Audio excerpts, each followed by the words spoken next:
Cada vez más personas se encuentran en una situación de marginalidad y vulnerabilidad.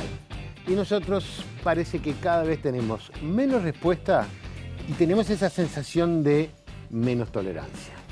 Vemos al otro como alguien que viene a sacarnos lo que es nuestro, lo que creemos que merecemos. En definitiva y lamentablemente siempre acabamos viendo al otro como una amenaza. ¿Qué pretendemos del otro? ¿Qué es la otredad y cómo se traduce esto en nuestra sociedad? Hoy, en La Letra Chica, intentaremos seguir las huellas del otro.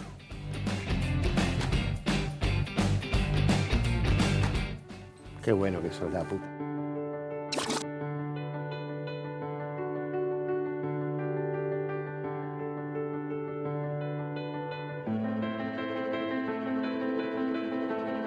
¿Por qué pensamos mal de todos? ¿Por qué es difícil no tener pensamientos malos sobre los otros? Ese otro en general se nos presenta a nosotros como un enemigo, como un adversario, pero radicalizado.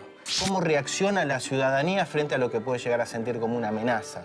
De cualquier tipo, puede ser el migrante, puede ser el delincuente, puede ser el drogadicto. Las figuras que no respetan la normatividad, no la marginalidad. Cada vez más personas se encuentran en situación de marginalidad y nosotros como sociedad tenemos cada vez menos respuesta y menos tolerancia. Je pense que il y a une construction de l'altérité.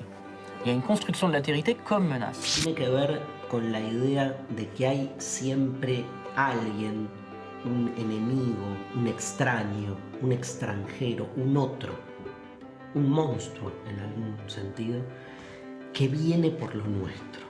Originalmente la pregunta o el problema de la otredad era para los griegos el problema de los bárbaros. Los bárbaros eran los no griegos. El sujeto otro es el sujeto construido por el poder, por las categorías del poder. Jean-Paul Sartre acuñó uno de los temas de su filosofía y obra literaria en una frase devastadora. El infierno son nosotros. ¿Estoy dispuesto a abrirme a la otredad del otro o estoy todo el tiempo construyendo la otredad que yo necesito que el otro sea para mi propio desarrollo y expansión? Es violenta una idea de población que homogeniza desde los valores de algunos los supuestos valores de todos, cuando en realidad esos valores que nos homogenizan suelen ser, y disculpa a varios, pero los de un varón blanco, adulto, educado, hispanohablante, heterosexual. Levinas, un filósofo del siglo XX, decía que el bien está en el otro. Y eso tiene que ver, ¿saben con qué? Con que, digamos, hasta uno mismo cuando se piensa en su mismidad, no lo podemos hacer si no es en relación con un otro del que provenimos. Hoy termina siendo revolucionario hacer cosas por el otro. Que el hombre es un animal político, o sea, que el hombre necesita de los demás para poder sobrevivir, para poder desarrollarse. Sin embargo, el hombre contemporáneo, el hombre moderno, el hombre actual, parece que le dio de lado, que no quería ver al otro como un igual, que no quería ver al otro como un semejante o que no tenía nada que aprender del otro. Uno de los problemas capitales de la democracia tiene que ver con cómo construimos la democracia con el otro. Porque la democracia justamente se construye no con el que piensa igual a uno, sino con el que piensa diferente o con el que tiene intereses distintos. No me lo como, digo, es un tipo que no sirve para nada, digo, no tiene aporte. Esta mina realmente se cree que es una estrella. La verdad, esta persona me cae súper mal. Pero él, siempre poniendo piedra en el camino, siempre peleando, siempre discutiendo.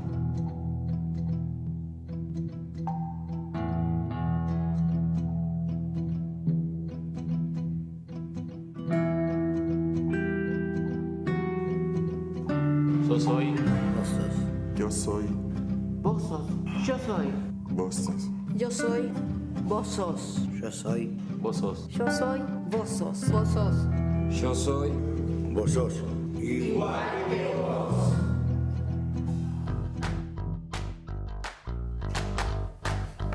Buenas noches, bienvenidos a La Letra Chica. Llevamos ya casi 4 meses con nuestro programa. Y a lo largo de todo este tiempo yo creo que siempre hemos intentado poner una semilla para reflexionar, para pensarnos juntos, para pensarnos cómo aportar para construir sociedad y entender que solo es posible construir si construimos con el otro. Es mucho más fácil el encierro emocional, decir, bueno, ellos son buenos, ellos somos malos, o ellos son malos, nosotros somos buenos, Nacional, Peñarol, blancos, colorados, liberales, comunistas, negros, blancos, en fin, encontrar siempre la grieta es como una gran comodidad en la cual nos manejamos. Sin embargo, creo que vale la pena hablar y conversar de que eso lo que funciona es lo otro, precisamente. Y no esa cosa de, entre otras cosas, siempre encontrar que hay un otro que es culpable de las cosas que a nosotros nos pasan. Entonces, hoy vamos a hacer un programa en el cual vamos a trabajar mucho sobre este tema desde distintos lados, desde la filosofía, desde el análisis y desde la solidaridad y de la práctica concreta de hacer algo por los otros. Pero vamos a abordar primero, recibiendo a nuestra compañera Ana Laura, bienvenida como siempre. Bienvenida. Con una primera pregunta es, ¿quién es el otro? ¿Qué es el otro? Es decir, como concepto a diario, al darle valor, dice la pregunta, ¿me desacomoda, me interpela, me incomoda, me muestra espejos en los que no me quiero mirar? Todo eso, y pensarlo como de distintas disciplinas, un poco, ahora lo vamos a abordar después desde la filosofía, pero pensar que, por ejemplo, el otro desde lo antropológico, desde la antropología, el ser humano no es si no es con otros, si no es en comunidad, si no es uniéndose a otros y construyendo con otros. Y un concepto que me parece interesante también para pensar esa idea que surgía del tape y que era muy interesante, como del otro como enemigo, ¿no? Siempre pensar en el otro como alguien que está en la vereda de enfrente. Pensar que, por ejemplo, Freud y después Lacan decían que el primer otro es mamá, que la primera conciencia que tenemos de la existencia de un otro separado de nosotros es nuestra mamá. Entonces, en realidad, el otro, cuando empezamos a tomar conciencia, está muy lejos de ser el enemigo. Es verdad. Entonces, pensar estas cosas también para construir. Después me parece interesante, ya que vimos a Sartre y una de sus frases como más célebres, que está bueno después que veamos cuál es su significación en el hoy, ¿no? Tal vez, que el infierno son los otros o el infierno son los demás. Pensar, por ejemplo, que Simone de Beauvoir, que fue su pareja, con la que tenían una relación muy particular, cruzada también por unos otros de una manera muy particular, decía en su libro fundacional, considera uno de los libros fundacionales de la teoría feminista que es El segundo sexo, que el otro somos las mujeres, justamente, que el otro, porque nos definimos como lo que no es. El hombre es lo positivo y lo neutro, en esto del uso del plural, ¿no? Masculino, y las mujeres somos lo que no es, lo que no está, lo que está en casa, ¿no? Lo que no está presente en el mundo público. Entonces también el otro puede ser eso, y tantas otras cosas. Ahora, Ricardo te hacía una de las preguntas a Laura y decía que el otro me interpela, me incomoda y me muestra espejos en los que no me quiero mirar. Capaz que eso también habla un poco de la poca tolerancia que tenemos ahora a descubrirnos con defectos, a saber que tenemos defectos que muchas veces se hacen evidentes cuando miramos al otro. Y a veces no son defectos, porque si uno piensa, por ejemplo, desde la educación, ya lo decía Paulo Freire, ¿no? Cuando hablaba de estos conceptos desde lo educativo, y pensar en conceptos que ahora se están pensando mucho, que tienen que ver, por ejemplo, con la neurodiversidad, con aceptar en el entorno de una clase gente cuyo cerebro funciona distinto, como por ejemplo todos aquellos que están definidos dentro de los trastornos del espectro autista. Pensando en que un legislador presente un proyecto de ley que propone que los niños que tienen síndrome de déficit atencional tienen que ir a escuelas separadas. Uno piensa, ¿no? ¿Cuál es la idea del contacto con el otro? ¿Por qué no ver que hay otros que aprenden distinto, que performan de otra manera, que miden el éxito diferente, etcétera? Pero ahí hay pila de voces y creo que la adultez, creo que es donde hacemos el quiebre hacia el otro, porque mi burbuja es muy chica, pero no he escuchado un solo comentario de una mamá o de un alumno que comparta la clase con un chico autista o cualquier trastorno que dé un comentario negativo sobre eso, que diga, no, mi hijo está aprendiendo menos porque tiene un compañerito que... Ay. Pero viene de adulto siempre eso. Sí. Sin duda que viene del mundo adulto, sin duda viene del mundo adulto, de esta construcción del otro como alguien como decía Darío, cuyo apellido no vamos a pronunciar, del otro como alguien que yo necesito que sea de una manera para que yo pueda desplegarme de la manera que yo creo. Entonces tal vez yo siento que mi hijo no puede ser todo lo brillante o todo lo perfecto que yo siento por culpa de un otro. Exactamente. Qué lindo mensaje de esa gente. Sí, está bueno. En general los niños no sienten eso. Se puede trasladar perfectamente a otros escenarios, ¿no? No solo al de la madre con el hijo. No, sin duda. Bueno, muy bien. Veíamos al comienzo del programa varios filósofos, así que vamos a seguir tratando de explicar esto de la otredad y la alteridad. Y para eso, y como muchas veces ya lo vemos, creo que es la tercera vez que lo convocamos, vamos a estar conversando con el doctor Gustavo Pereira, filósofo y docente. Gustavo, bienvenido una vez más a La Letra Chica y gracias, como siempre, por aceptar nuestra invitación. Bueno, encantado de estar con ustedes de nuevo. Lamentablemente esta vez no en el estudio, pero vamos a tratar igual de decir alguna cosa sobre este tema, ¿no? Que es súper atrayente, interesante, complejo. Bien, dice la producción, porque no soy yo, Ética filosófica de Manuel Levinas, uno de los autores que a nivel teórico más ha tratado este tema. La otredad es una palabra inventada en la filosofía que surge del concepto del otro. Si uno lee, podríamos decir que a Levinas le interesa entender cómo me relaciono con el otro, ya que esa relación es generalmente conflictiva. ¿Es así? Bien, sí, por supuesto que la relación con el otro siempre es compleja, pero a mí me gustaría ir un poco más atrás, ¿sí? Después podemos volver a Levinas y a otros filósofos del siglo XX, pero yo quisiera referir a un gigante, a un titán de la filosofía, que es Hegel, ¿sí? Y una de las cosas que Hegel nos enseñó, y que tiene una enorme influencia en la discusión contemporánea, es que nuestra identidad, o sea, lo que somos, la forma que tenemos de entendernos y de autocomprendernos, solamente puede constituirse en términos de reconocimiento recíproco. Es decir, somos quienes somos a partir de las relaciones que entablamos con otros, relaciones en las que nosotros expresamos nuestros reclamos, nuestras pretensiones, nuestras expectativas, y los otros que son relevantes para nosotros nos las confirman.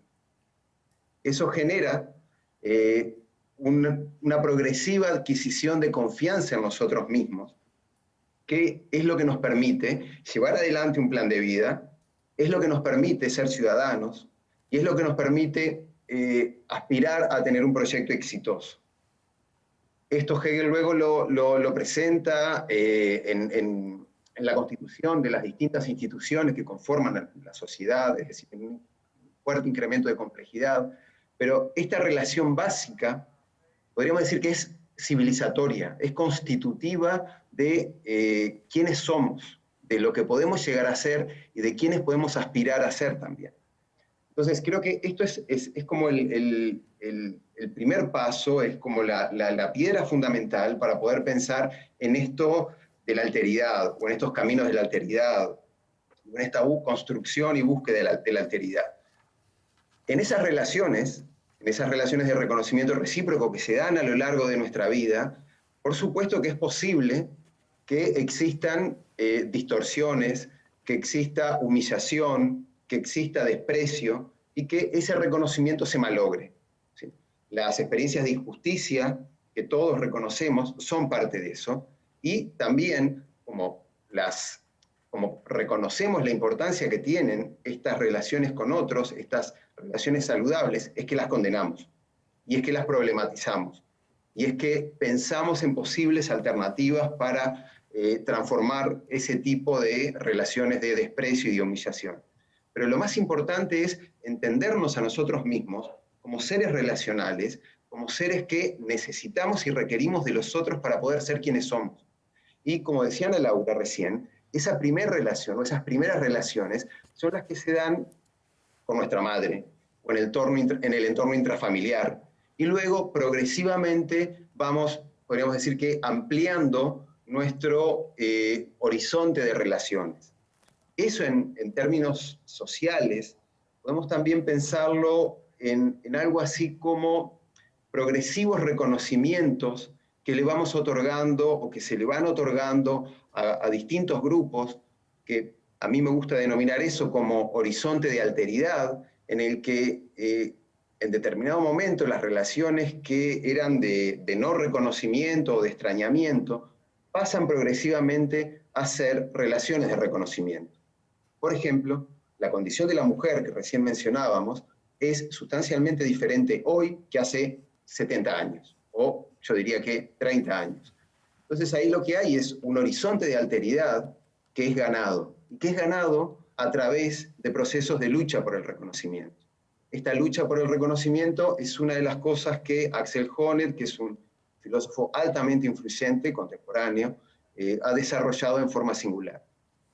Gustavo, ¿qué pasa concretamente cuando desde un ámbito de poder gubernamental o no, se usa toda esta cuestión como una herramienta para fraccionar, dividir, eventualmente también generar una grieta y dejar al diferente a mí alejado y distante desde un plano social, político y por supuesto, como recién mencionábamos, también de género? Bien, en esos casos lo que tenemos es una peor democracia. Lo que tenemos es mala política, pésima política, injusticia. Y claro, ¿por qué podemos decir esto? Porque justamente con lo que contamos es con un criterio que nos permite reconocer que esta instrumentalización del otro es algo que socava, afecta o disminuye el potencial emancipatorio que puede llegar a tener una democracia.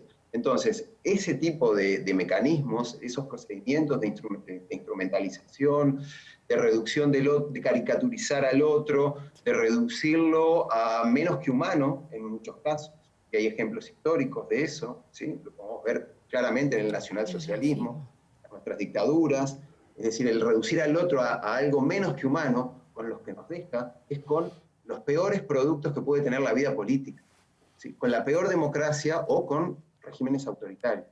Ahora, Gustavo, yo siento de alguna manera que nos obligan, no sé quién, capaz que vos nos podés ayudar, de alguna manera nos sentimos obligados a crear a ese otro. De alguna manera nos empujan hacia eso, porque hay un concepto de lo mío y de lo ajeno, que en el medio hay algo mucho más copado, que sería lo colectivo. Pero cuando siento amenazado lo mío, es porque en realidad me crearon a un otro que me lo viene a sacar, o que es peligroso, o que... ¿Quiénes nos empujan a hacer? ¿Quién se beneficia empujándonos hacia el individualismo, hacia el no pensar en colectivo, que es lo lógico, por decirlo de alguna manera? Sí, eso es difícil de responder, pero creo que hay como una mezcla de elementos. Creo que tenemos elementos de corte psicológico que pueden explicar esto parcialmente, y también dinámicas sociales, ¿sí? Las sociedades complejas o las sociedades contemporáneas tienden a reproducir eso, tienden a generarlo, pero a la vez que se dan esos procedimientos de cosificar al otro, de reducirlo a una cosa, de demonizarlo, de presentarlo como una amenaza, también tenemos procesos que son exactamente lo opuesto, ¿sí? Mediados por la solidaridad, por el reconocimiento, por la búsqueda de ayuda, por la compasión, porque aquí en esto entran en juego emociones. Entonces, en el primer caso, en el caso que vos, Diego, planteabas, tenemos que, por ejemplo, el miedo es probablemente la emoción que nos lleva a esa cosificación del otro, a demonizar al otro. Pero también existe la compasión. Y la compasión es lo que nos lleva a reconocerlo, es el que nos lleva a construir algo juntos, y es probablemente uno de los medios que seguramente nos permita contar con una democracia más sólida, con una sociedad más justa, con una sociedad más solidaria. Ahí lo que tenemos que preguntarnos es, ¿qué hacemos? Y creo que el educar en compasión, el buscar desarrollar un trasfondo de valores y creencias igualitarios que den sustento a estas relaciones que podemos tener en términos compasivos con otros, es un camino para las instituciones. el poder acercarnos al otro, a la vida del otro, al mundo de la vida del otro, no simplemente a su apariencia, sino a su historia, a lo que narra, a lo que nos cuenta, a su sufrimiento, al padecimiento, seguramente nos va a dejar o nos va a permitir ver a alguien muy parecido a nosotros, muy parecido a nosotros, igualmente vulnerable que nosotros. Y eso acorta esa brecha, eso genera, reitero, reconocimiento, y eso hace mejores a las sociedades. Hay una cosa que te la planteo de esta manera, o sea, hay momentos determinados y estamos viviendo uno de esos momentos, aparecen otros que eran invisibles, ¿no? Los otros que están en la cola de una olla popular, los otros que portan el COVID-19, los otros que son inmigrantes y que se nos empiezan a aparecer por todos lados. ¿Qué pasa cuando ese otro deja de ser invisible y se transforma en algo que lo tenemos allí, de quien tenemos que vincularnos, que relacionarnos? Bueno, cuando los otros dejan de ser invisibles, aparecen obligaciones de justicia, ¿sí? Entonces, en los distintos ejemplos que vos planteabas, bueno, las instituciones tienen obligaciones. Ante una olla popular, bueno, lo que eso pone de manifiesto es que las instituciones están fallando. Ahí la justicia está fallando. Porque ese tipo de circunstancias no son circunstancias de solidaridad. La solidaridad que manifiestan quienes organizan las ollas populares es algo magnífico y es algo encomiable, reconocible y que le hace mucho bien a cualquier sociedad. Pero el que alguien esté en una olla popular y que tenga que soportar la vergüenza de ir a comer en una olla popular, eso es una vergüenza, sí, pero para la democracia, para las instituciones. Y es un tema de justicia. Quien falla ahí son las instituciones. Y en todos esos que no eran visibles y que progresivamente se vuelven visibles, lo que tenemos son crecientes demandas de justicia que nos obligan a que las instituciones intervengan para garantizar su igual dignidad, ¿sí? Sean pacientes de COVID, sea quien está en una olla popular, sea quien duerme en la calle, en fin. Todos podemos reconocer la injusticia. Y la injusticia lo que requiere es que haya intervenciones de justicia.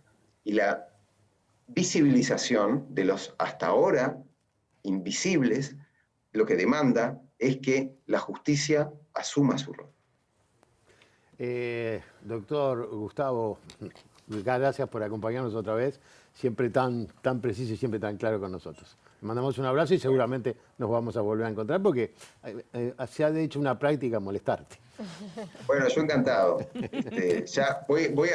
Ya soy parte del equipo, ¿no? Sí, te vamos a invitar a la fiesta de una gran parte del equipo. Que pases muy bien, buenas noches. Un abrazo. Un abrazo. Un abrazo, adiós. Volvemos a ti.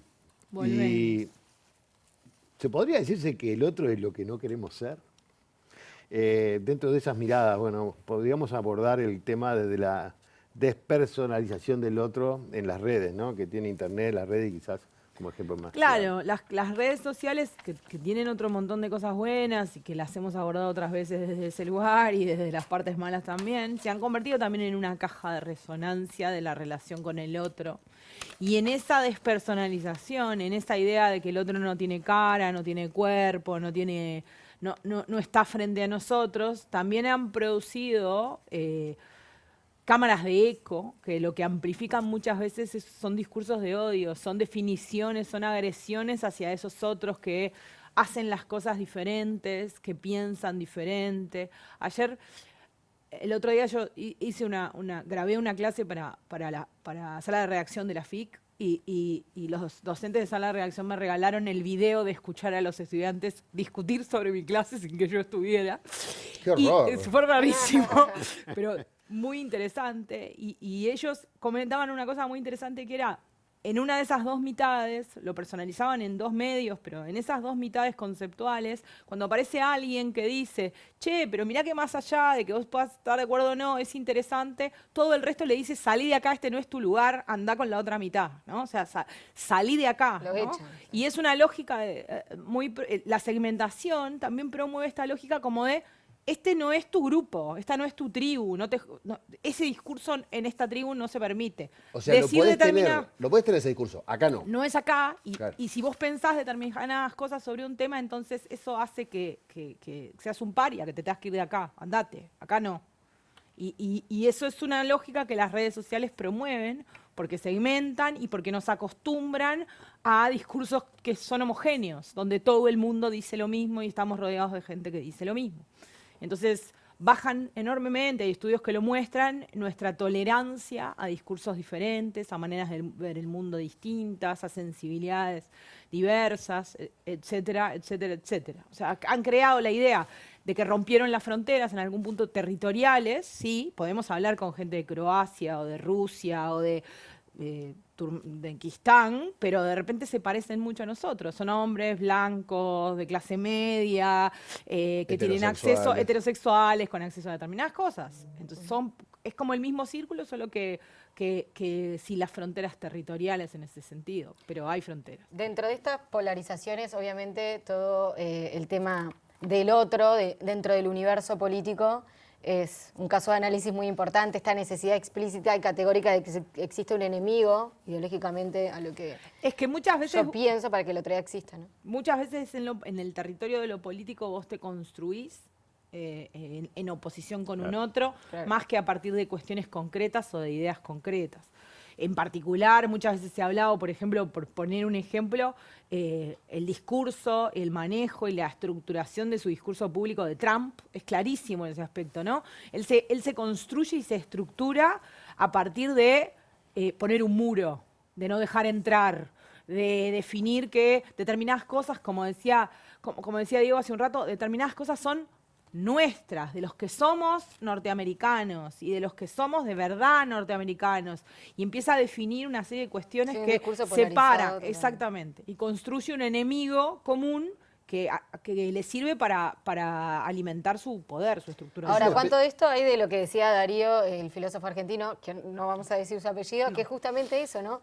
En realidad, ¿cuánto hay de que yo necesito crear esa existencia del otro para poder expandir verdaderamente mi potencial o lo que yo quiero Claro, hacer? ¿qué es Trump? Trump, por ejemplo, ¿qué es Bolsonaro en muchos aspectos, ¿no? ¿Quiénes son, si no alguien que es maduro, gente que se construye a partir de determinados discursos que tienen que ver con... como hasta guionado. Exactamente. Es una actitud de manual. Bien, ¿hacemos una pausa? Vamos a hacer una pausa. Vamos a hacer una pausa.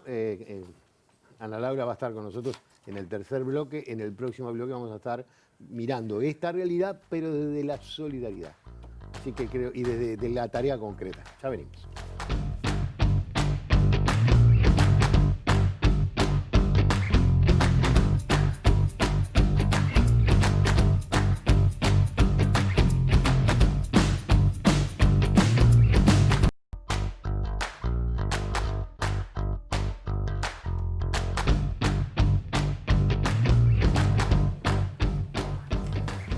...36 minutos pasan de las 9 de la noche, seguimos en La Letra Chica y arrancamos nuestro programa hablando con un filósofo, bajando la teoría de alguna manera sobre todo este tema de la otredad de los otros. Pero más allá de la teoría, hay gente que en la práctica lleva adelante tareas que apuestan al apoyo, a encontrarse, a trabajar para los otros. Y cuando buscábamos algo que nos pudiera traer a eso, lo primero que se nos vino a la cabeza, sin duda, era Agustín Pedrosa, la brigada Agustín Pedrosa del Zunca, que hace un enorme trabajo solidario. La brigada justamente Agustín Pedrosa del Sindicato Único Nacional de la Construcción y Anexos fueron creadas en el año 2012 para colaborar con el plan Juntos, concretamente para ayudar a familias en situación de vulnerabilidad, familias que tenían problemas de salud con sus hijos, familias que tenían mujeres también víctimas de violencia de género. Tuvieron su primera intervención Concretamente el 18 de febrero de ese año, del año 2012, respondiendo a la solicitud de una escuela pública, la 227, en el kilómetro 16 de Camino Maldonado, colocando 8 vidrios. Así empezó esta historia. El nombre de Agustín Pedrosa es en homenaje a quien en el año 1958 fundara el Zunca y muriera en radical pobreza durante la dictadura. A partir de 2012 no hay departamento del interior donde no haya estado la Brigada Agustín Pedrosa trabajando y colaborando. Casos innumerables, Dolores, San Carlos, pero también acompañando a familias de trabajadores que fallecieron en sus lugares de trabajo. Hoy nos acompañan para hablar de su tarea Hugo Fonseca, bienvenido, y Estela Escobar, ambos integrantes del Zunca, el Sindicato Único de la Construcción. Arranquemos con Hugo sobre el tema de las brigadas. ¿De qué departamento sos y cuál es el trabajo que están haciendo en estos tiempos? Bueno, buenas noches, gracias por el espacio. Soy del departamento de Río Negro, Yum, la localidad de Yum, donde justamente el 26 de pasado septiembre pasó una turbonada y dejó 16 familias sin techo, 16 familias precarias, un poco más fue el daño que causó la turbonada, pero no precisaban de esta ayuda. Hasta el momento han participado alrededor de 60 compañeros que han dado ayuda así, y van alrededor de 5 casas ya restauradas, ¿verdad? La mayoría techos y voladura de paredes. Ahora, cuando ustedes dicen que van a colaborar, ¿cómo llega la gente a ustedes? ¿Se enteran ustedes y actúan primero? ¿De dónde salen los materiales? ¿Y cuánta gente puede llegar a ir? ¿Cómo hacen para faltar al laburo y poder ir a dar una mano? Bueno, hay varias preguntas juntas. Y la idea, nosotros lo primero que hacemos, abordamos con las departamentales o las direcciones departamentales, los dirigentes nos arrimamos hasta donde las casas dañadas. En este caso, lo primero que hicimos fue llegar a los damnificados y ponernos a la orden. Y ahí comunicándonos con la organización del sindicato y convocando a compañeros, en este caso en Yuna hay poca mano de obra y yo explicaba hoy afuera de cámara que tenemos un jornal cada 4 meses para salir a trabajar y sería imposible hacerlo. Y bueno, la convocatoria fue un poco más extensa. En los primeros días llegaban 16 compañeros de Paysandú y 5 compañeros de Flores. También hemos tenido, antes de ayer, la llegada de 15 compañeros de Durano y hoy tenemos a gente de Canelones y de Montevideo, de la rama del Hormigón. Prácticamente la mayoría de las brigadas que nos ha tocado pasar, nosotros hemos pasado por casi todas, que ustedes nombraron, Rocha, Tres Islas, Dolores, ¿no? Paso de los Toros y San José, donde nos tocó de la mayoría de las veces ir desde la nada, ¿no? Con la mayoría de compañeros ocupados. El caso de Dolores, fuimos el primer departamento que llega con un ómnibus 30 y pico de trabajadores y 5 de los cuales tenían trabajo. El resto sin trabajo. Creo que No, adelante, por favor. Creo que los trabajadores aprendimos que más allá de que tengamos trabajo o no, nosotros venimos de abajo y entendemos que hay que ser solidarios más allá de que tengamos o no tengamos, porque siempre entendemos de que hay alguien que lo necesita más. Hemos aprendido que ese mano a mano, ese roce con la familia afectada también nos deja circunstancias de vida que son impagables, ¿no? Hoy creo que no es una obligación ir a la brigada, sino que es un orgullo. Y la primera vez que vas y te chocas con estas realidades, la verdad que sorprende. Estela, tú además integrás la Fundación Zunca Solidario. Contanos un poco quiénes la componen y con quiénes trabajan. Bien, la Fundación Zunca Solidario tiene una directiva, ¿no? Una directiva que también somos todos integrantes de lo que es el sindicato y algunos familiares de los trabajadores fallecidos, ¿no? La fundación nace a través de que en una asamblea general en el año 2011 los trabajadores definen donar 1 hora de su salario del mes en que fallezca un trabajador para la familia de ese trabajador, ¿no? En esos tiempos veníamos con una importante caída de compañeros, ¿no? Creo que en el año 2011 murieron alrededor de 16 compañeros en accidentes laborales dentro de obra, y bueno, era una preocupación muy, muy importante de todos. Entonces, ahí ya se vislumbraba la situación en la que quedaba la familia del trabajador y cómo se le podía colaborar, ¿no? Entonces ahí esa asamblea define esa colaboración y después el sindicato es el responsable de, bueno, levantar esa colaboración y poderla trasladar a las familias. Entonces ahí es donde quedamos con un vínculo más cercano a lo que se venía sucediendo anteriormente con la familia y veíamos las situaciones de vulnerabilidad que quedaba en la familia y bueno, ¿qué es lo que podía hacer el sindicato? Y el sindicato en sí no podía hacer mucho después de, ¿no? Entonces, bueno, la idea fue crear una fundación donde, bueno, desde ese lugar sí podés colaborar en un montón de cosas. acompañar y tratar de resolver algunas cuestiones, ¿no? Cosas que de repente no podemos resolver nosotros, pero hay otras instituciones que sí tienen la responsabilidad de repente de resolver, y bueno, esos son los vínculos que hemos ido generando con ellos, ¿no? También recién comentábamos que empezaron trabajando con una escuela, después pasaron al plan juntos, tienen construcciones, por cierto, donde casi el 90% son madres, jefas de hogar. ¿Cómo se da todo este trabajo con la gente? Es tan amplio, es tan amplio y tan lindo también, ¿no? Ahí, a la Brigada Solidaria, eso está un poco dentro de la Brigada, ¿no? Pero a la Brigada le llegan pedidos y bueno, a veces estamos desbordados, ¿no? De situaciones donde, bueno, ahí lo que se hace también es tratar de ir priorizando las situaciones, ¿no? Digo, porque no es lo mismo una habitación que un baño en todo caso, ¿no? Digo, los dos son importantes, pero bueno, a la hora de la salubridad y todo eso, digo, tratamos de priorizar qué es lo que la familia que está con una mayor necesidad, y es donde, bueno, empezamos a abordar. Tratamos de cumplir con todos, ¿no? Pero bueno, a veces se dificulta, se demora un poco en el tiempo, pero bueno, se llega. Y desde ahí, desde la Brigada, hemos colaborado, sí, digo, desde la escuela hasta las mujeres jefas de familia, mujeres en situaciones de violencia, digo, abuelas con hijos a cargo, hijos, nietos a cargo, situaciones bien complicadas que, bueno, a veces uno dice, esto estamos en un debe, ¿no? Desde la sociedad las instituciones, ¿no? Y desde las instituciones estamos en un debe, que a veces la institución no llega a determinado lugar y a la gente le cuesta salir también desde ese lugar, ¿no? Claro. Entonces, bueno, también generamos esos vínculos. Bueno, pero mirá que tenés esto, aquello, digo, tratamos de que eso haya un vaya y venga, porque después nosotros quedan las cosas hechas, pero nos vamos, pero la situación en sí general sigue siendo la misma. Y bueno, y eso es lo que tratamos de cambiar, ¿no? Ahora, en el 2013, después de que había pasado un año de que aparecieron las Brigadas Solidarias, invitaron a algunos referentes de la prensa como para, bueno, dar a conocer lo que estaban haciendo, y algunos compañeros de la producción de La Letra Chica tuvieron la suerte de ir, y en ese momento, obviamente eran todos unos inútiles, ninguno sabía hacer nada, pero en ese momento escucharon algunas frases de alguien que es muy representativo para ustedes, que es Faustino Chimango Rodríguez. Y tengo 3 frases acá, 3 máximas que de alguna manera él usaba, y me gustaría charlarlas con ustedes. Una es: la formación sindical para nosotros es teoría y práctica. Siempre. Si la teoría nos abre la cabeza, el trabajo solidario nos abre el corazón. ¿Es así? Es tal cual. Es tal cual lo que yo decía hoy. Nosotros, la mayoría de las veces, las circunstancias laborales nos llevan hoy, con el cambio de la matriz productiva de la construcción, a que pasemos mucho tiempo desocupados. O sea, trabajamos 6 meses, 8 meses y pasamos de repente 1 año o 2 para volver a conseguir la changa, ¿no? Y en ese tiempo nos movemos en la Brigada Solidaria. Yo hoy ponía arriba de la mesa y decía de que es muy difícil que se convoque una brigada y que un trabajador que no tenga nada que hacer, que esté desocupado, no se arrime, ¿no?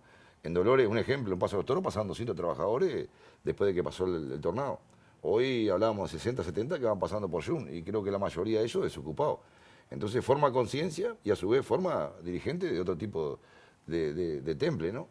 Creemos nosotros de que la solidaridad lleva muchas cosas, y también meterse, como decían, hablaban ustedes hoy, en la piel del otro, ¿no? En imaginarse, de repente hoy estamos un poco mejor, los trabajadores ganamos un poco mejor, y tenemos un autito, una casa, y meternos en cómo pasábamos antes, o situaciones que no pasó real, y ponerse en la piel de aquel que se le voló el techo o que está en situación de que no se le da una mano. Hoy cuando vos preguntabas cómo trabajamos, y si trabajamos con cercanías que pertenecen al MIDE, con el MIDE, con el Ministerio de Desarrollo Social, no, teníamos un vínculo generado que ya si pasaba algo y ellos no podían cubrirlo con la mano de obra, que a veces lo más caro, acudían a nosotros, ¿no? Hay infinidad de brigadas para hablar.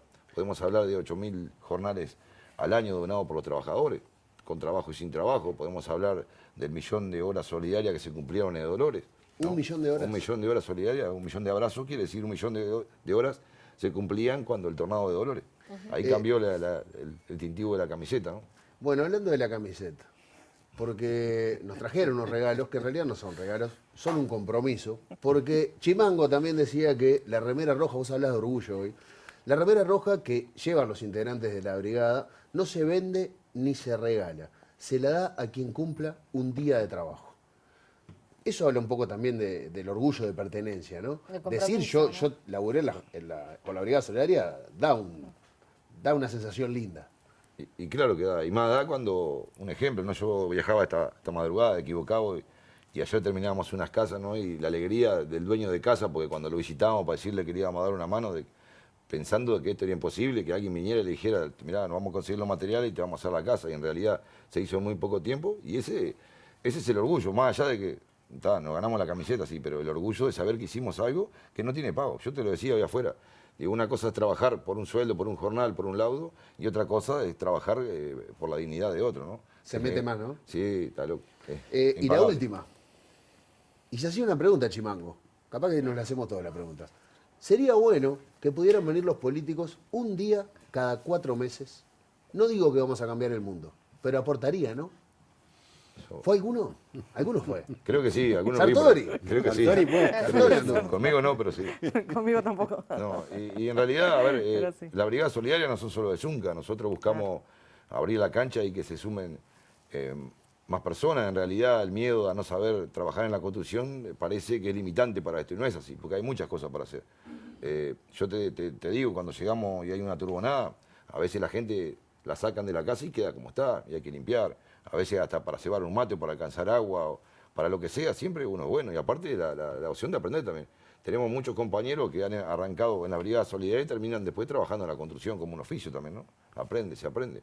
Un ejemplo es Dolores, un ejemplo fue Rocha. Muchos jornales, mucho tiempo, donde hubo tiempo para aprender. Para aprender un que ya en la oficio empresa no pasa. Hoy en la empresa no te permiten que un oficial enseñe a un peón. Es muy difícil, ¿no? Estela, te voy a plantear a vos para cerrar, porque él decía recién de bueno, ir a la casa de una persona y decirle que la vamos a ayudar y que le vamos a ayudar a resolver un problema que en ese momento tiene. ¿Cómo es esa relación? ¿Tenés algún caso concreto que te acuerdes que te haya pegado muy fuerte y que vos hayas dicho, qué impresionante cómo tengo que resolver esta situación? Son todas situaciones bien complejas y cada una deja su marca, deja su huella, ¿no? Y porque a su vez a cada una que vas es cómo resolvés esta y es totalmente diferente a la otra, ¿no? Entonces, en realidad ahora, así sacándome medio apuro, no me acuerdo, que seguramente después me voy a acordar, pero la devolución que te dan ellos después es enorme, es inmensa, ¿no? Entonces eso también nos da fuerza para poder seguir con otras, ¿no? Poder estar, porque bueno, también nosotros tenemos nuestra propia mochila, ¿no? Y después llevarte esa también es complejo, pero es gratificante. Nos pasó de repente con las viviendas que se hicieron para los bebés prematuros del Pereira Rosell, ¿no? Digo que fue un acuerdo entre el Plan Juntos, la gente del Pereira, que bueno, los bebés necesitaban, o sea, ya podían salir de alta, pero si iban a la casa donde estaban, muy probablemente no tuvieran posibilidades de sobrevivir. Entonces, bueno, ahí se hicieron 8 módulos para los que pudieran tener el alta los bebés, ¿no? Y eso para nosotros, después verlos a ellos viviendo ahí en su casa, los bebés creciendo, todo eso para nosotros es importantísimo y bueno, nos da esa energía de poder continuar. ¿Puedes una cortita más? ¿Cómo no? Una chiquita. Hablaste que decía, bueno, ustedes tienen una mochila, ¿no? Todos los trabajadores llegamos a nuestra casa y tenemos problemas y bueno, cosas para hacer y cuestiones para pagar y bueno, todo lo que nos pasa a todos. ¿Por qué? ¿Por qué lo hacen? ¿Por qué participan de él? Porque vos hablás, obviamente es un trabajo voluntario, tenés que pedir permiso a veces, lo tenés que hacer cuando no tenés laburo, que capaz que tus preocupaciones son otras, es conseguir laburo, por ejemplo. ¿Por qué lo hacen? ¿Por qué sienten la necesidad de que esto funcione y que cada vez sea más grande? Y yo creo que es aportar a esta sociedad a cambiarla, ¿no? Y a poder darle herramientas también, porque pasa eso también, ¿no? Darle herramientas, darle conocimiento al otro, siempre que esté dispuesto, ¿no? A que esto se puede, que entre todos podemos salir, y es en conjunto, no es en la individual, es en conjunto que salimos. Yo creo que es conciencia también, ¿no? Porque yo no era así.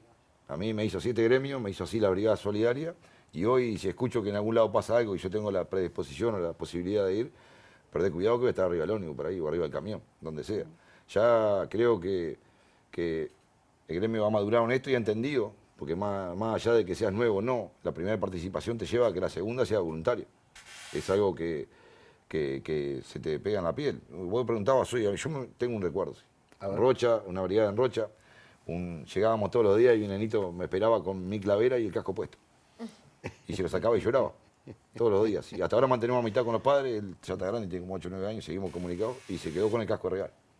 ¿No? Pero, y tengo fotos con él todavía, ¿no? Y para mí fue un hecho inolvidable. Eran artesanos de la costa de Rocha, se le había volado todo, habían quedado sin nada. Y la sonrisa de él de mañana y esperando ahí en patita en el suelo y de giorno daba esa alegría de meterle el doble, ¿no? Y son cosas, eso es lo que te transforma, eso es lo que te da ganas de cada vez, o si hubiese posibilidad de trabajar en brigadas y no trabajar en la construcción.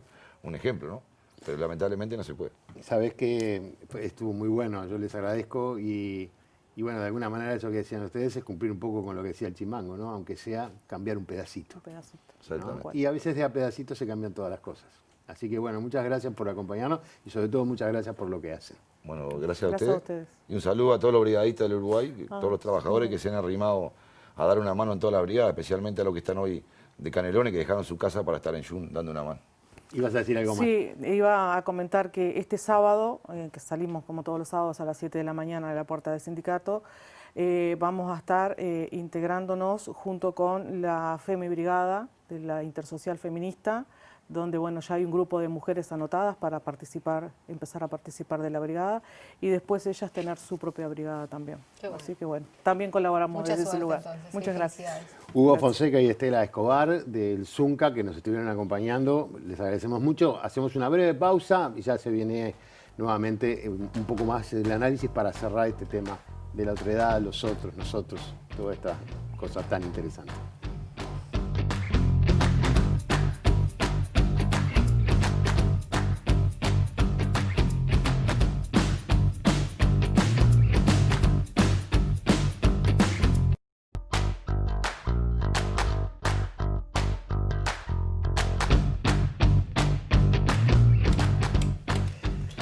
...57 minutos pasan de las 9 de la noche, estamos a 3 minutos de las 10 de la noche y para el final de la letra chica de hoy volvemos a contar en la mesa con Ana Laura Pérez y nos acompaña Andrés Alba, especialista en gestión cultural, diplomado en la UDELAR, tiene un posgrado en políticas públicas de base comunitaria. Andrés es además especialista en poblaciones vulnerables en el Ministerio de Educación y Cultura.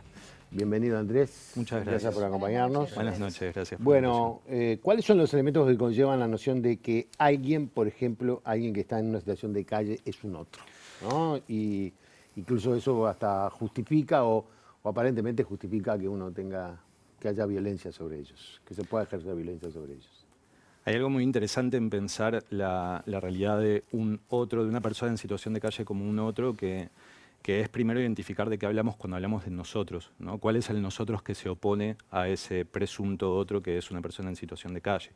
Ese yo social que es un nosotros suele estar legitimado, ustedes lo decían anteriormente, por lo que es el heteropatriarcado normativo y sus categorías, pero entonces las nociones de yo soy una persona que forma parte o no de lo que el heteropatriarcado normativo determina que es lo correcto o lo incorrecto, están actualmente en disputa.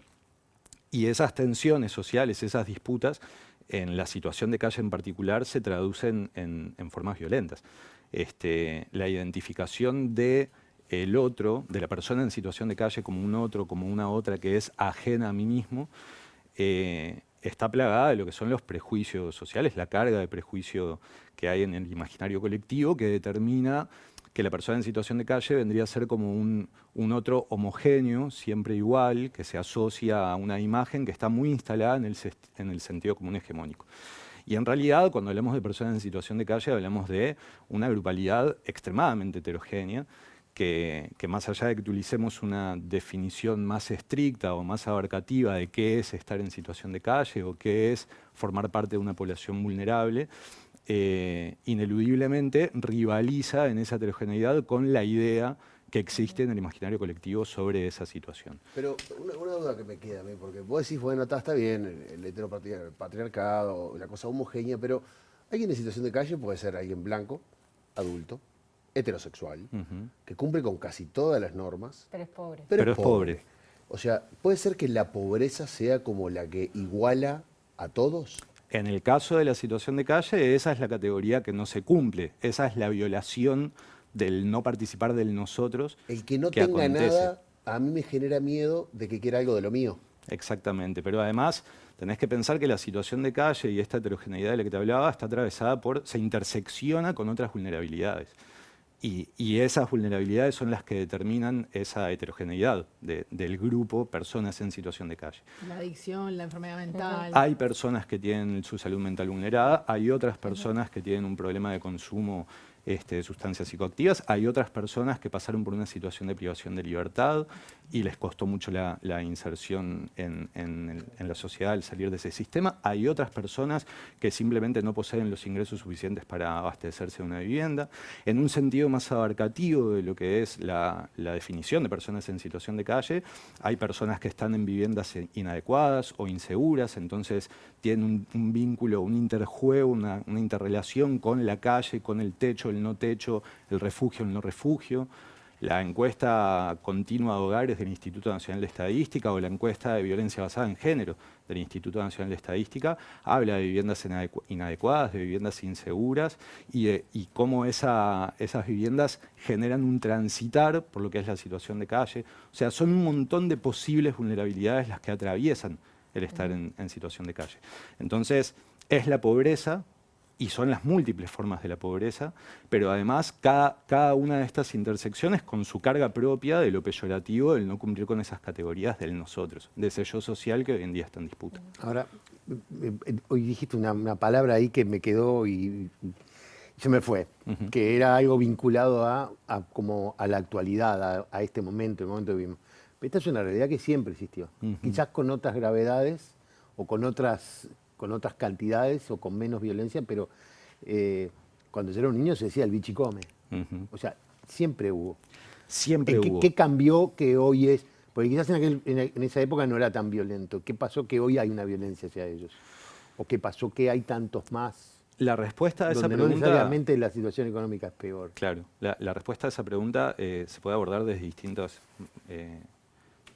órbitas. Hay una en particular que a mí me interesa destacar, que es que hoy en día existe una voz organizada y estructurada por parte de las personas en situación de calle a través de lo que es la construcción y la manutención del colectivo Ni Todo Está Perdido, un colectivo organizado de personas en situación de calle que responden a todas estas heterogeneidades, que se organizan, que existen hace ya 2 años, el fin de semana pasado cumplieron de hecho su 2.º aniversario, y que han logrado, entre otros motivos que generan esto que vos preguntás, han logrado poner el tema en la agenda pública. Este año, el 2020, como ningún otro año en la historia de Uruguay, ha tenido el tema, la temática situación de calle y las distintas problemáticas que lo atraviesan en la agenda pública.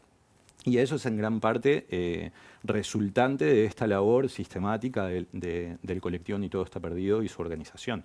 Ahora, es cierto también que hay una serie de coyunturas que han desplazado lo que es la situación de calle de lo que era por ahí, lo que el imaginario colectivo determinaba en mi niñez, esta imagen que vos bien graficabas con la imagen del bichicome, del viejito, el linchera con su perro en la esquina, ¿no?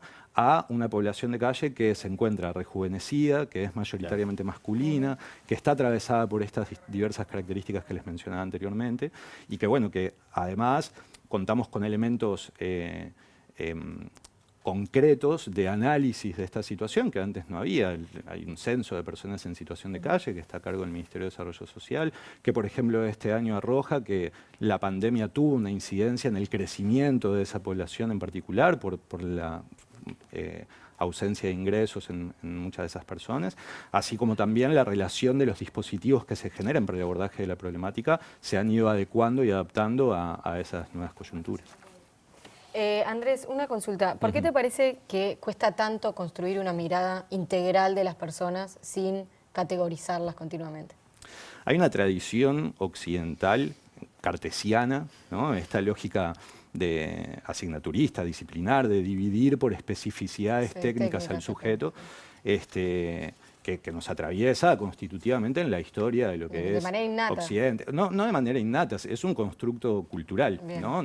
Somos una sociedad que analiza a las personas de forma compartimentada. Y esa forma de visibilizar a las personas está también en disputa en los últimos 10, 15, 20 años, de la mano de lo que son los nuevos paradigmas de abordaje que contemplan y consideran a las personas en su integralidad, a los sujetos en su integralidad.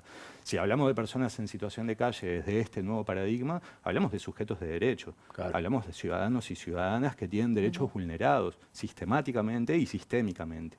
Y eso también es un ejercicio de violencia concreto, ¿no? Hoy preguntabas por lo que es la escalada de violencia, me imagino que asociado más a elementos concretos, específicos, agresiones de físicas, agresiones físicas, claro, etcétera, pero hay que tener en consideración que la propia existencia de personas en situación de calle constituye per se una violencia sistemática y sistémica contra parte de la población, parte de la ciudadanía. ¿Y esto es transversal? O sea, te quiero decir, ¿se ve dentro de los propios universos vulnerables o tiene que haber como una jerarquía del hombre blanco que ve rico, que ve al pobre, o dentro de estos también hay? Si entramos en el análisis de lo que son las diversas vulnerabilidades, seguramente está mucho más en peligro o tiene muchos más derechos vulnerados una mujer trans, afrodescendiente en calle que...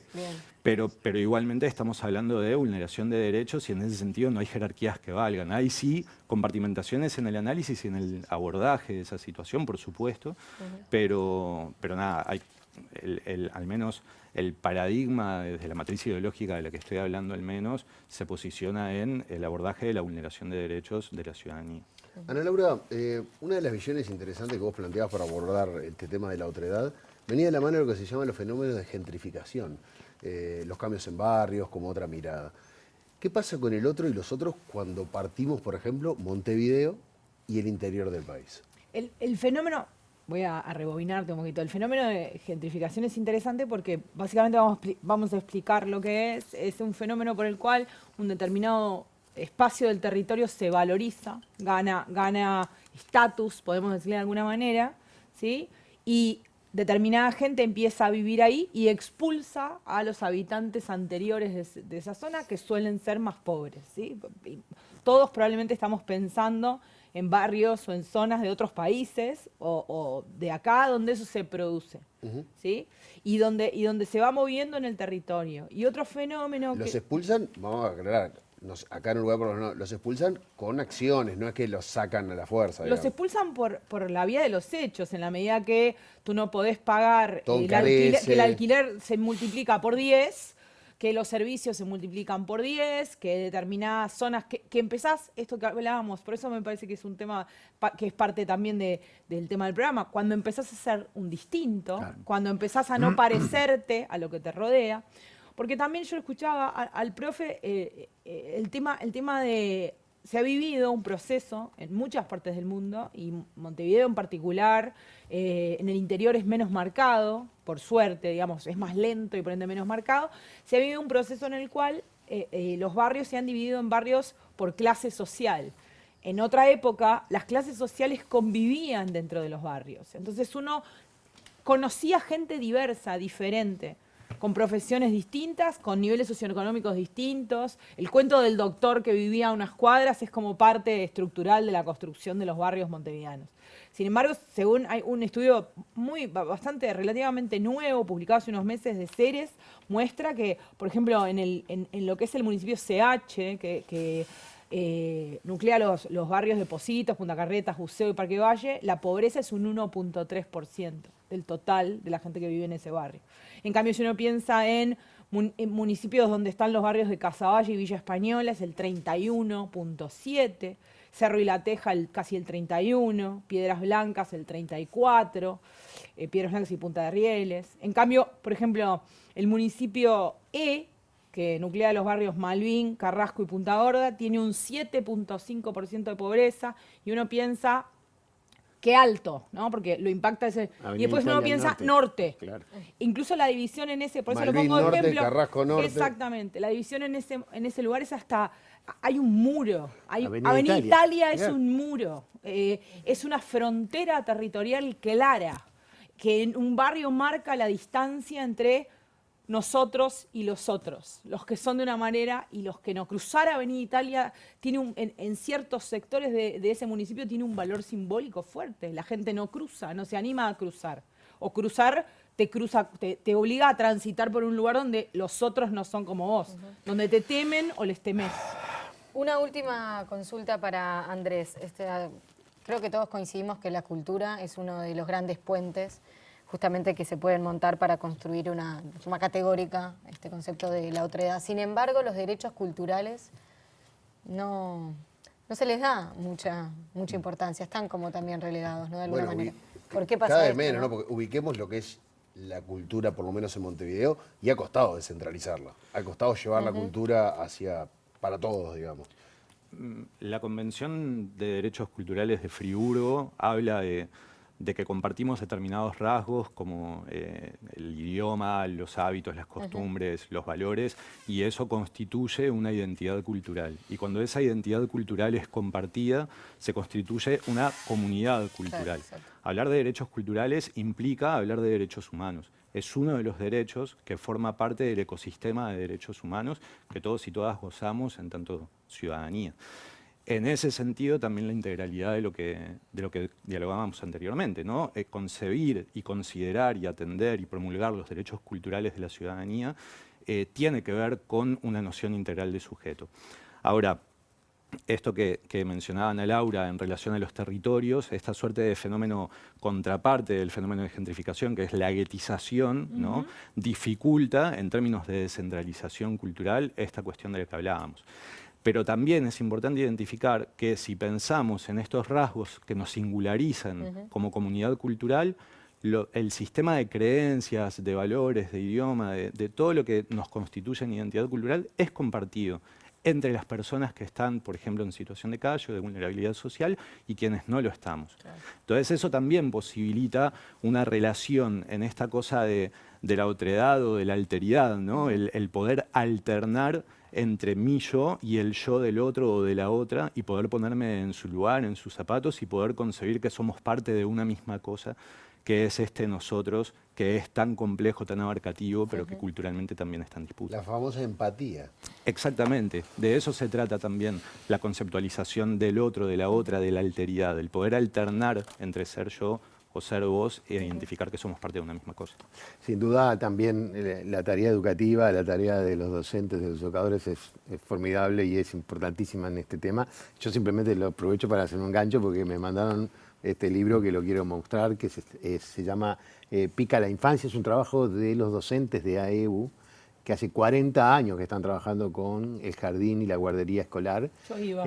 ¿Vos ibas de ahí? ¿Vos también? Bueno. Mi esposa iba. Bueno, están todos reflejados acá. Y es un trabajo magnífico y emocionante. Lo estuve bichando por arriba, vi varias cosas y me quedé con una frase que se la comenté a la negra en la entrada y dice, la maestra entra al salón y le dice a sus alumnos, tengo una sorpresa en el bolsillo. ¿Ah? Y entonces empiezan ellos, ella pregunta, ¿qué es? Y entonces uno le dice, una tarjeta de cumpleaños. Y otro le dice, un hámster. Y otro le dice, no, una lapicera. Y la maestra le dice, haciendo el juego, frío, frío. Y uno levanta la mano y le dice, ya sé, viento. Me parece maravilloso. Así que bueno, muchas gracias. No me digas que no es maravilloso. Es maravilloso. Primero agradecerles a los dos que hayan venido, un placer. Y algo para ustedes ahora. Mañana tenemos un programa de modo viernes, porque es viernes, se termina la semana. Pero es el último. Va a ser el último modo viernes de este 2020 y va a tener un invitado especial. Vamos a tener a Ricky con nosotros en su formato más informal para romper la noche, ¿no? Porque ustedes saben que se anunció que la letra chica seguía hasta diciembre, y es verdad, vamos a seguir hasta diciembre. No era el plan original, nosotros íbamos a terminar nuestro trabajo mañana. Este viernes íbamos a terminar nuestro trabajo, pero bueno, nos quieren seguir aguantando un poco más, vamos a seguir, pero vamos a cambiar de formato. Vamos a salir 2 veces por semana, los martes y los jueves, con programas un poquito más largos y con la misma profundidad y análisis de siempre. Pero con una ausencia, ¿no? Cuando nosotros acordamos el participar del programa, en principio fueron 3 meses, después se agregó un mes más, que es este mes de octubre, y ahora, bueno, nos han pedido que sigamos, pero no todos podemos, por eso, o no en todos los horarios, por eso es que también vamos a tener menos días y no vamos a tener. Yo no voy a continuar, pero mañana va a ser el día de las despedidas. No nos pongamos sensibles ahora, que no es el día. Simplemente porque no puede. Y además, no es porque no la perdón, Ricardo, y además seguramente el año que viene sí vuelvo. Seguramente. Así que bueno, muchas gracias. Yo la dejé ahí. Hay que hablar con el cambio de administración también. Acá. Muy bien. Un abrazo, que pasen bien. Gracias por acompañarnos esta mañana. Chao, chao.